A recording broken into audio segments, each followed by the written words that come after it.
আমরা এতক্ষণ পড়লাম বল, শুধু নিউটনের মহাকর্ষ সূত্রকে আমরা ব্যাখ্যা করলাম, ঠিক আছে। সো এখন আমরা আমাদের পরবর্তী ধাপে যাব, যার নাম হচ্ছে প্রাবল্য।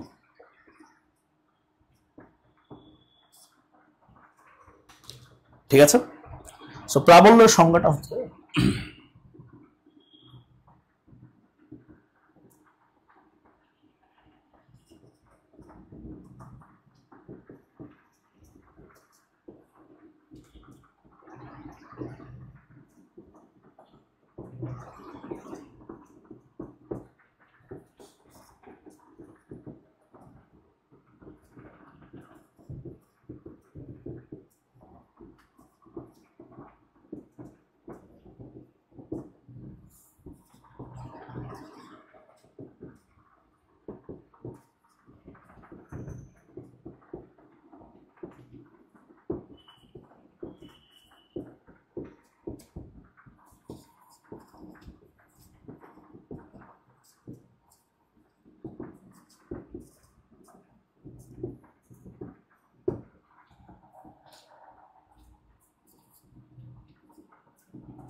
আচ্ছা, চলো আমাদের পরবর্তী ধাপে যাই। এতক্ষণ আমরা পড়েছিলাম বল, তো বলের পরবর্তী ধাপ হচ্ছে মহাকর্ষীয় প্রাবল্য। তো মহাকর্ষীয় প্রাবল্য কি, চলো আমরা জানার ট্রাই করি। মহাকর্ষ ক্ষেত্র, প্রথম ওয়ার্ডটাই হচ্ছে মহাকর্ষ ক্ষেত্র। সো এট ফার্স্ট তোমাকে মহাকর্ষ ক্ষেত্রটা কি এটা জানা লাগবে। সো মহাকর্ষ ক্ষেত্র আসলে কিছুই না, যদি কোনো স্থানে তুমি কোনো ভর রাখো, এনিওয়্যার তুমি যদি কোনো ভর রাখো, তাহলে এই ভর অবভিয়াসলি তার আশেপাশে অন্যান্য অবজেক্টকে সে আকর্ষণ করবে, মহাকর্ষীয় বলের প্রভাবে আকর্ষণ করবে। সো যেই অঞ্চল পর্যন্ত এই অবজেক্টটা তার এই আকর্ষণ বল কার্যকর রাখবে, সেই অঞ্চলটাকে বলা হয় মহাকর্ষ ক্ষেত্র। থিওরিটিক্যালি মহাকর্ষীয় ক্ষেত্রের তোমার লিমিট হচ্ছে অসীম, মানে এটার পরিসীমা বা সীমা হচ্ছে অসীম পর্যন্ত বিস্তৃত। অর্থাৎ আমি এই জায়গায় দাঁড়িয়ে মঙ্গল গ্রহের প্রতি একটা ছোট্ট টান অনুভব করি, ঠিক আছে, যদিও এটা খুবই ক্ষুদ্র। আমি কোনো দূরত্বে, মহাকর্ষ ক্ষেত্রে যে কোনো দূরত্বে একক ভরের বস্তুর উপর যে মহাকর্ষীয় বল কার্যকর হয় তাকে বলা হয় ওই বিন্দুর মহাকর্ষীয় প্রাবল্য। দ্যাট ইজ ক্যাপিটাল এম যদি মহাকর্ষ ক্ষেত্র তৈরি করে, তাহলে এটা থেকে যে কোনো দূরত্বে, ধরলাম আর দূরত্বে, এইখানে একটা অবজেক্ট আছে স্মল এম, তাহলে এই অবজেক্ট অবভিয়াসলি একটা মহাকর্ষ বল লাভ করবে, যেই বলের মান হচ্ছে Gmm/r²। আর প্রাবল্য হচ্ছে এইখানে তুমি যদি স্মল এম এর জায়গায় 1 কেজি ভর রাখতা, তাহলে সে যে বল কার্যকর হতো সেই বলটাকে বলা হচ্ছে মহাকর্ষীয় প্রাবল্য। অর্থাৎ যদি ক্যাপিটাল এম মহাকর্ষ ক্ষেত্র সৃষ্টি করে, তাহলে আর দূরত্বে প্রাবল্যের মান হবে force divided by mass, small m not capital m. কারণ এখানে ক্যাপিটাল এম দিয়ে তুমি ভাগ করতে পারবা না, কারণ ক্যাপিটাল এম হচ্ছে মহাকর্ষ ক্ষেত্র সৃষ্টিকারী ভর, অর্থাৎ এই অবজেক্টের জন্য প্রাবল্য তৈরি হবে, ঠিক আছে। সো ফাইনাল অ্যান্সার যেটা পাবে Gm/r², ঠিক আছে। সো এখানে সেই আগেই একই কথা, প্রাবল্যের একক এবং মাত্রা।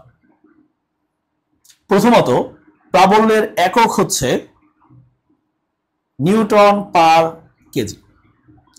পরবর্তী কথা হচ্ছে প্রাবল্য কি স্কেলার না ভেক্টর? অ্যান্সার হচ্ছে প্রাবল্য একটা ভেক্টর রাশি। কেন, কিভাবে বুঝবো প্রাবল্য ভেক্টর? কারণ প্রাবল্য হচ্ছে একটা বলের পরিমাপ, it's a measure of force.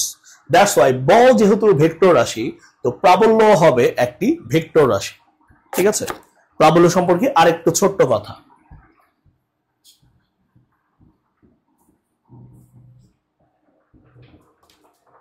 তুমি এম অবজেক্টের আর দূরত্বে প্রাবল্য বের করতে চাও, প্রাবল্য যেহেতু ভেক্টর, তাহলে এই ভেক্টর তার একটা ভেক্টর ফর্ম থাকবে।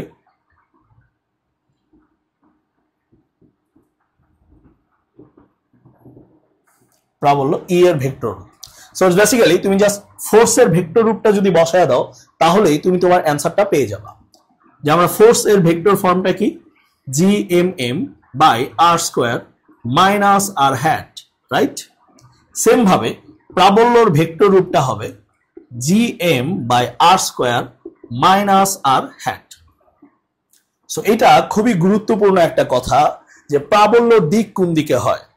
প্রাবল্যর ডাইরেকশন হয় মাইনাস আর হ্যাট, অর্থাৎ আর হ্যাটের ডাইরেকশন অবজেক্ট থেকে বা মূল বিন্দু থেকে বাইরে।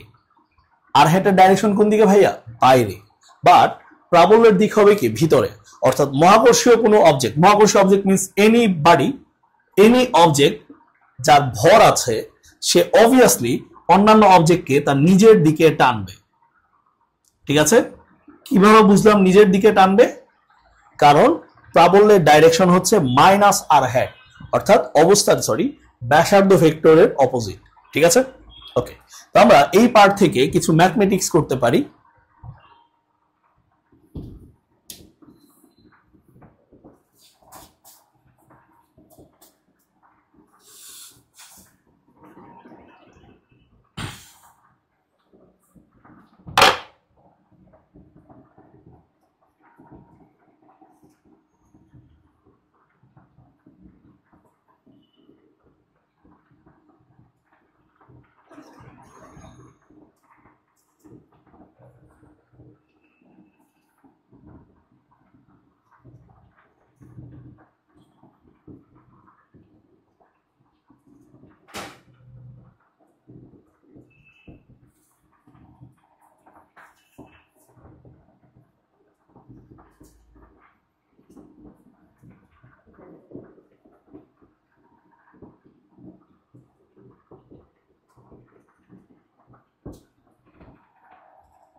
তো খুবই সাধারণ একটা প্রশ্ন, এন্ড আমরা এই প্রশ্নটাও দেখব, পাশাপাশি এটার একটা শর্টকাট আছে, সেই শর্টকাটটাও জেনে নিব যাতে অবজেক্টিভে আমাদের মাথা বা সময় কোনোটাই খাটাইতে না হয়। ঠিক আছে?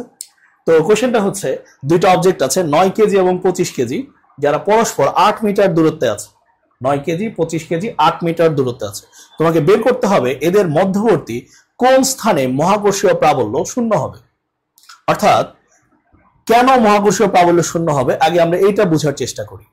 ধরো এই বিন্দুতে কি হচ্ছে, M1 অবজেক্টটা এই বিন্দুতে একটা প্রাবল্য দিচ্ছে, আর এই প্রাবল্যের দিক কি? তার নিজের দিকে, রাইট?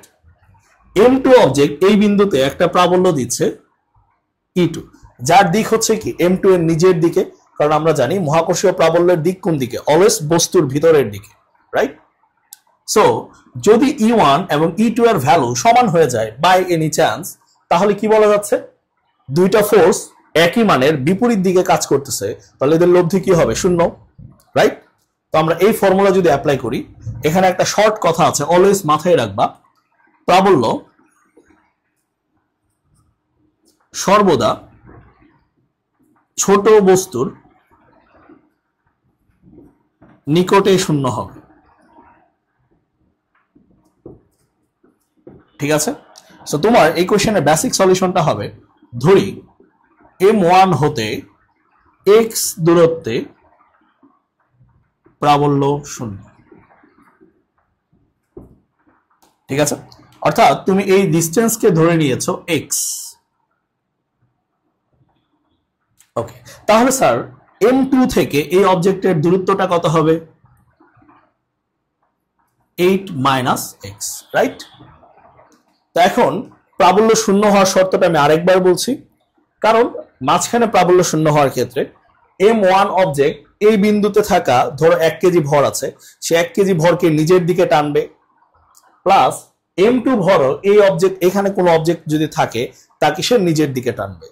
এই দুইটা টানের মান যদি সমান হয়ে যায় তাহলে কি লব্ধি প্রাবল্য হবে 0। তাহলে স্যার 0 হওয়ার ক্ষেত্রে প্রশ্ন মতে তুমি লিখতে পারো E1 এর মান এবং E2 এর মান কি হবে সমান। আর E1 মানে কত, g m1 by x square, আর E2 মানে হচ্ছে g m2 divided by 8 minus x square, right. So তুমি যেটা করবা g কেটে দিবা, 8 minus x by x whole square equal to m2 divided by m1, right. এখন এই ম্যাথটা আশা করি আমরা সমাধান করেই ফেলেছি, শুধু ফর্মালিটিসটা বাকি আছে।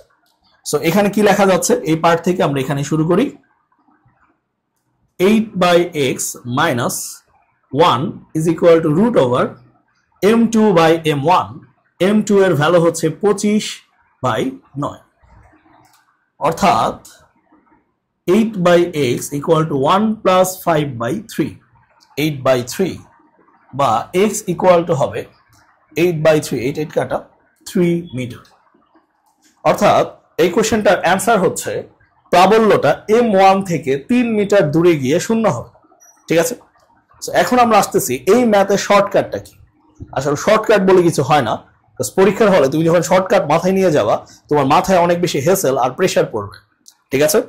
তারপরও আমরা এই যে ফর্মুলা এই ম্যাথটা করেছি এই সেম জিনিসটা দিয়েই তুমি একটা শর্টকাট বানায় ফেলতে পারো।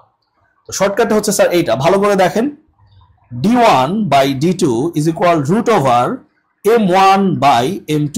এটা হচ্ছে কি প্রাবল্য শূন্যের ক্ষেত্রে, প্রাবল্য যদি শূন্য হয়, প্রাবল্য শূন্য হলে d1 by d2 is equal root over m1 by m2। তুমি যদি এই ফর্মুলাটা স্থির তড়িতে অ্যাপ্লাই করো তাহলে সেই ক্ষেত্রে তুমি লিখতে পারবা d1 by d2 is equal to root over q1 by q2, ঠিক আছে। তো চলো দেখি এই শর্টকাটটা আসলেই কাজ করে কিনা। আমি শুধু প্রশ্নটা মুছে দিয়ে এই ম্যাথটাকে একটু জাস্টিফাই করে দিচ্ছি। খেয়াল করো, d1 হচ্ছে m1 বস্তু থেকে দূরত্ব, প্রশ্ন অনুযায়ী সেটা হচ্ছে আমার x, আর d2 হচ্ছে m2 বস্তু থেকে দূরত্ব, সেটা হচ্ছে 8 minus x root over m1 by m2। এখানে আমার m1 হচ্ছে 9 আর m2 হচ্ছে 25, অর্থাৎ 3 বাই 5। অ্যান্সার হচ্ছে 5x equal to 24 minus 3x, right. So এখন কি লেখা যায়, 8x is 24, so x equal to 3, অর্থাৎ শর্টকাট ওয়ার্কস, ঠিক আছে। তো আমরা এই শর্টকাটটাও মনে রাখবো, কখনো কখনো অবজেক্টিভ এটা কাজে লাগে। ইভেন ইমিডিয়েট এই বছরই 2024 সালে ঢাকা বিশ্ববিদ্যালয়ের ভর্তি পরীক্ষায় কিন্তু এই প্রশ্নটা এসেছিল যে দুইটা অবজেক্টের মাঝখানে কোন বিন্দুতে প্রাবল্য শূন্য হয়, ঠিক আছে। তোমরা যদি কেউ প্রশ্ন দেখে থাকো এই ম্যাথটা পেরে যাবা, এন্ড তখন তুমি এই লম্বা প্রসেসে না গিয়ে ডিরেক্ট এই প্রসেসে কাজ করতে পারো, এতে তোমার সময় এবং শক্তি দুইটাই বাঁচবে।